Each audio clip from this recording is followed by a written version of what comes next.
플룸 구조론 지난 시간에 했지만 다시 한번 복습. 플룸 구조론이 나오면 어제 이제 질문했던 친구들이 조금 있긴 한데 다시 한번 설명을 할게요. 자, 태평양 쪽에 있는 이렇게 뽕뽕뽕 있는 것들은 다 열점이라고 생각을 하시면 되고요. 플룸 구조론 이야기가 나오면 지금 현재 열점만 플룸 구조론에서 설명이 된다라고 기억을 하시면 돼요. 그래서 문제 풀 때 플룸 구조론 나오면 열점 나온다 이렇게 생각하시면 돼요. 그리고 이 플룸 구조론에서 이렇게 상승하는 부분, 상승하는 건 뜨거운 플룸에서 나타나는 거고, 그 다음에 이렇게 하강하는 부분은 차가운 플룸이 있는 곳이다 라고 기억을 하시고요. 이 차가운 플룸이 밀도가 더 크다 라고 기억을 하시고, 뜨거운 플룸 쪽이 밀도가 더 작다 라고 기억을 하세요. 밀도가 큰 부분이 아래로 내려갑니다 라고 이야기를 합니다. 여기가 태평양이고 여기가 아프리카 대륙이니까 여기는 흔히 말하는 대서양 한가운데, 그래서 여기도 뜨거운 플룸이 있어서 지금 상부멘틀의 운동에서 설명하는 해령에 해당되는 곳이 여긴데, 그러니까 처음에 플룸 구조론으로만 설명을 할 때는 실제로 이렇게 상승하는 뜨거운 플룸 쪽에서 판들이 안쪽으로 밀린다고 했거든요. 판들이 밀린다고. 그리고 밀려온 쪽에서는 들어간다라고 이야기를 했는데, 실제 이 뜨거운 플룸 정도로 전체 이 판에 해당되는 대륙 전체를 이동시키기에는 힘이 약해요. 그래서 멘틀 대류설로 거의 넘어갔다가 열정을 설명하기에는 상부 멘틀의 운동만으로 설명하기 어려우니 지금 플룸 구조가 다시 등장을 해서 같이 지금 나와 있거든요. 개정된 교과서에는. 그래서 이 부분은 해령에 해당되는 곳이 바로 여기를 지금 플룸 구조론에서는 설명을 해요. 그래서 지금 현재 교과서에 보시면 상부 멘틀의 운동과 플룸 운동, 플룸 운동? 플룸 활동? 뭐 이렇게 플룸 구조론이라고 표현을 안 하거든요. 기본적으로 플룸 구조에 의해서 일어나는 운동이에요. 플룸 구조 운동. 그거는 열점을 설명하는 것 뿐이에요. 조금 분리해서 기억을 하시면 되겠습니다. 자, 그 다음에 문제에서 A는 이라고 되어 있는데, 내려가는 곳이지 섭입하는 곳은 섭입한 해양판에 의해서 형성이 된다. 이 아시아 대륙과 태평양이 만나는 곳에 해구가 존재하고, 실제로 해구가 존재하는 곳에는 해양판이 섭입을 해요. 이 섭입하는 쪽에 차가운 플룸이 있다라고 설명을 하거든요. 플룸 구조론에서는. 그래서 A는 섭입한 해양판에 의해서 형성이 되는 게 맞고요. B는 태평양의 여러 하산을, B는 퐁퐁퐁 이렇게 여러 개가 있으니 여러 하산을 형성한다 그러면 맞고요. 기억을 형성한, 기억이 어디 갔니? 기억이 요 하산섬은 형성한 열점은 판과 같은 방향으로 움직인다라고 돼 있는데, 열점이라는 게 나오면 무조건 뭐라고 기억하라고? 고정. 열점은 움직인다, 안 움직인다? 안 움직인다 라고 기억을 하셔야 돼요. 그렇게 해서 문제를 풀면 답이 기억 미운이 정답이 됩니다. 아시겠죠? 그래서 열점 나오면 무조건 고정이다 이렇게 기억을 하시고, 그 다음에 플룸이 뜨거운 플룸이 생성되는 곳은 외핵과 멘틀의 경계에서 생성이 된다 이렇게 기억을 하시고, 그건 절대 안 바뀌는 내용이라고 생각하시면 됩니다. 됐어?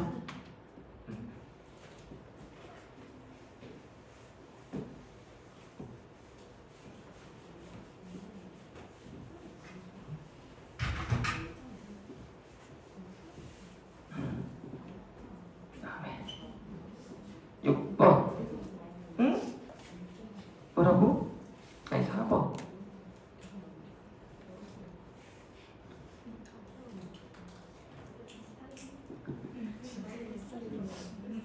네?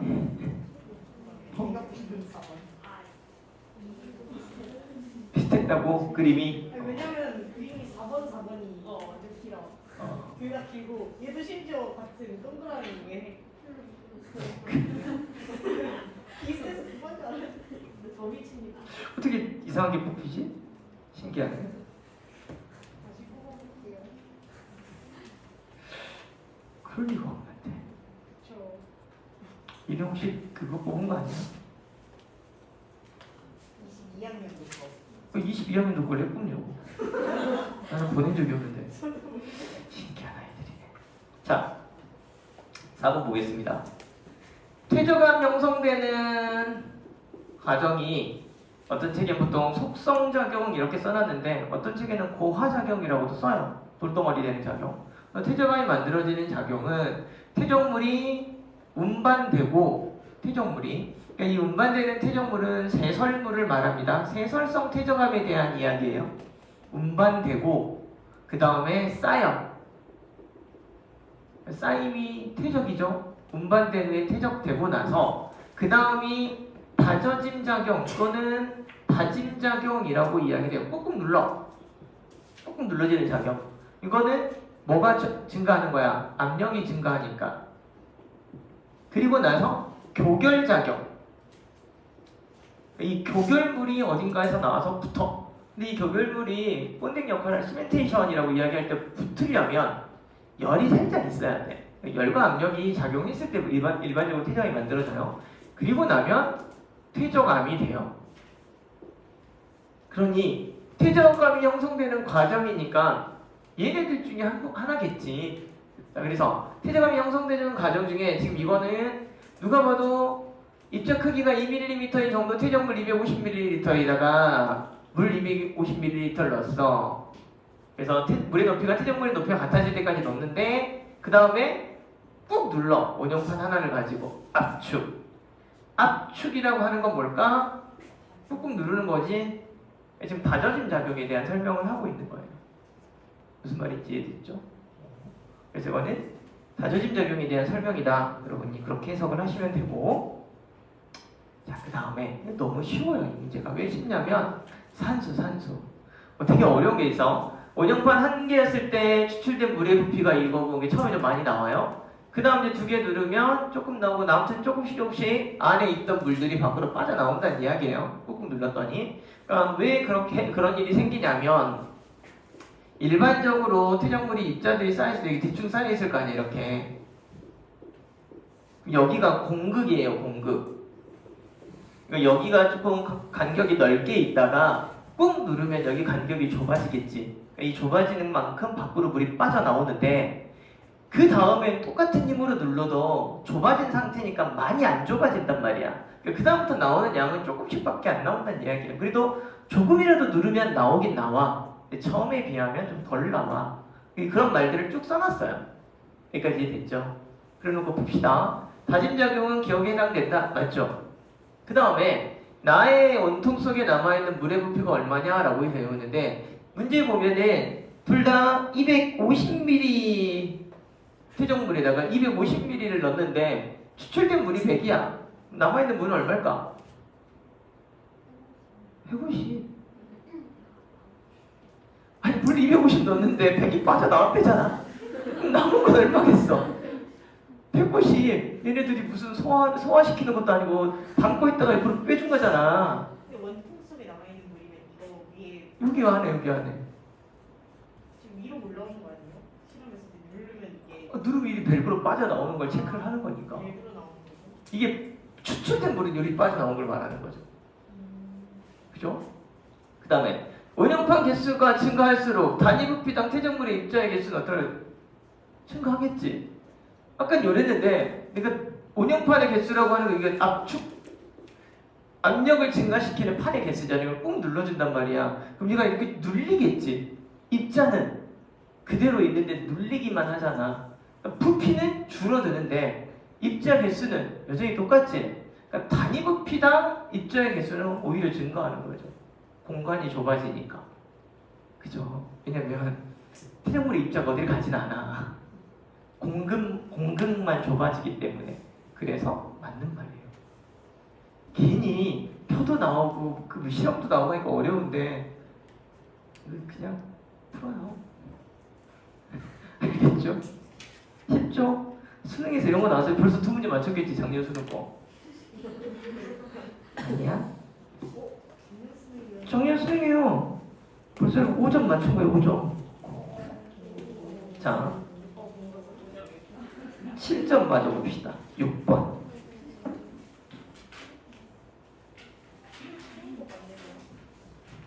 그러니까 앞쪽 파트가 좀 쉬워요, 확실히. 2번 4번.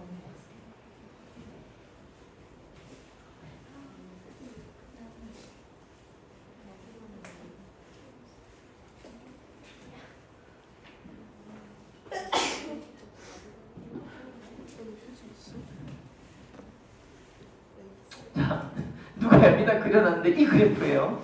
알겠죠? 예. 잘 그렸어요. 여기에요, 여기 위에. 알겠지? 섭입대에서 해양판이 내려와. 근데 물을 포함하고 있는 판이었으니까 이쪽은 현무암질 마그마가 생성이 됩니다. 그쵸? 현무암질 마그마가 생성이 될 때, 자, 저 그래프 어디냐면 이게 지하온도 곡선 그래프니까 요렇게 만나는, 그래서 요렇게 닿는 거야. 온도가 낮아져서 용융점에 도달하는 현무암질 마그마가 여기서 생성이 되고, 지진과 함께 이렇게 올라오다 보니까 대륙지각, 이쪽에 있는 애들을 녹였어. 얘가 대륙지각 자체가 화강암질 성분이니까 여기에 녹아있는 얘가 화강암질 마그마예요.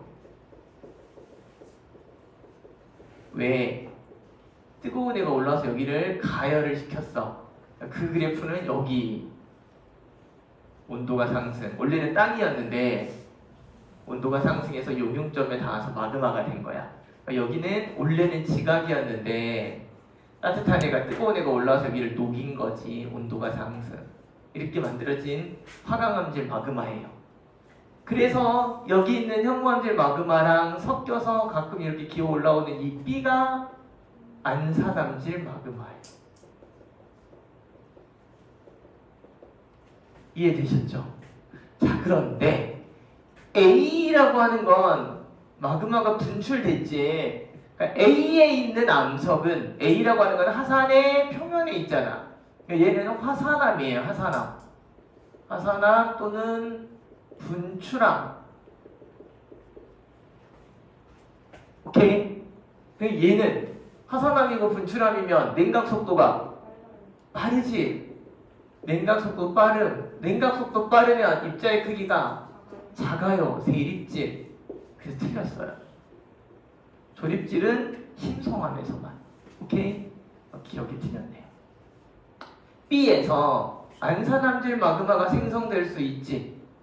B는 여기 있는 화강암질 마그마와 현무암질 마그마가 섞여서 올라올 수도 있으니 얘네들은 안산암질 마그마가 생성될 수 있다요. 될 수 있다요. C에서는 멘틀 물질의 용용으로 마그마가 생성이 된 거지.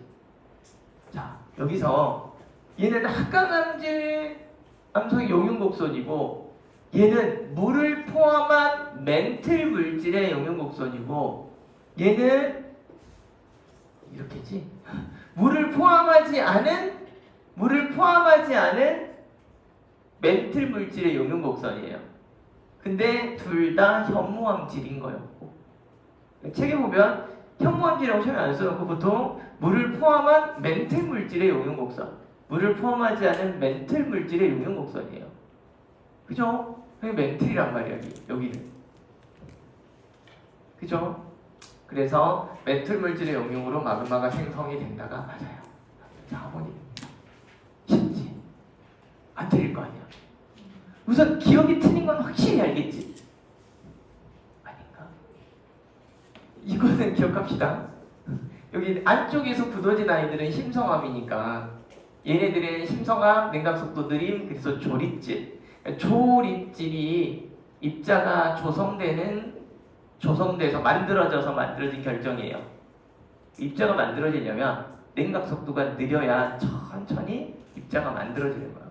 얘네들은 입자가 만들어지기 전에 빨리 짠 하고 굳어버려서 입자가 가늘게 되고, 그래서 세립질. 얘는 조립질. 오케이? 이렇게 기억하면. 자, 이제 우리는 찍어도 될까요? 네, 보세요. 새삼스럽게 계속 찍어놓고. 선생님이 나오셨어요. 네. 어차피 뭐 어디 뿌릴 거 아니면 제가 나오더라도 여러분이 괴롭지 않으면 상관없어요. 곧 머리를 자르도록 하겠습니다. 쌤 머리 자른 거 봤잖아, 니네, 그지? 네. 기억에 좋아요. 길면 살짝 진짜 매드 사이언티스트. 짧으면 뭔가 열정이 가득하신다. 열정이. 근데 머리 짧으시면 무서워 보여요. 그죠, 뭐. 다들 그래요. 제가 머리 자르면 무서워 보인다고. 근데 저희 와이프는 머리가 긴 게 더 무서워 보인대요. 그 옛날 영화 중에 이범수 씨가 머리를 이렇게 단발하고 나온, 제가 약간 그렇게 생겼다며 인상 쓰고 뭐 이렇게 하면 무섭대요. 자, 봅시다. 그림은 어느 해양판의 고지적의 분포와 지점 AB의 연령을 나타낸 것이고, 해양판의 이동 속도와 해저 퇴적물에 쌓이는 속도는 일정하고, 현재 해양판의 이동 방향은 남쪽과 북쪽 중에 하나고, 근데 이제 조건이 해양판의 이동 속도는 대륙판보다 빨라요. 그러니까 이렇게, 자, 이 조건을 가지고 푸는 거야. 우선 첫 번째가 A하고 B 사이에 해령이 있냐라는 건데, 이 사이에 한 군데를 우리가 끊어보자. 정자긋기가 현재니까 여기를 끊든 여기를 끊든 여기를 끊든 여기를 끊든 여기를 끊든 여기를 끊었을 때, 왜냐면 해령이라고 하는 곳은 발상 경계고, 이 해령에서는 화산 활동이 일어나고, 화산 활동에 의해서 마그마가 암석이 될 때 자화되죠. 이때를 현재 자화되는 방향을 정자극기라고 하기 때문에, 방금 선생님 여기다 찍찍찍 그은 것 중에 하나가 해령이어야 해. 그치? 해령의 특징은 해양조 확장설에서 이렇게, 그 선생님이 지금 설명하고 있는 거 몰라도 풀 수 있는데 그냥 설명하는 거예요. 해양조 확장설에서 해령을 중심으로 고지자기 방향이 대칭을 이룬다가 첫 번째지. 두 번째는 해령을 중심으로 지각의 나이가 양쪽으로 점점 많아진다지. 그치? 그러니까 지금 현재는 정자극기하고 역자극기라고 하는 고지자기 자기 나왔으니까 대칭을 이루고 있는 곳이 있는지 찾아야 되지. 있어요, 없어요? 대칭이 없어. 그럼 해령이 없다는 이야기예요. 누가 봐도 대칭이 없잖아요. 그치? 그 다음에 해저 퇴적물의 두께예요. 해저 퇴적물의 두께. 자, 이 해저 퇴적물의 두께는 항상 이거 기억하시면 돼요. 해령 쪽 선생님이 설명하면서 해부랑 해령,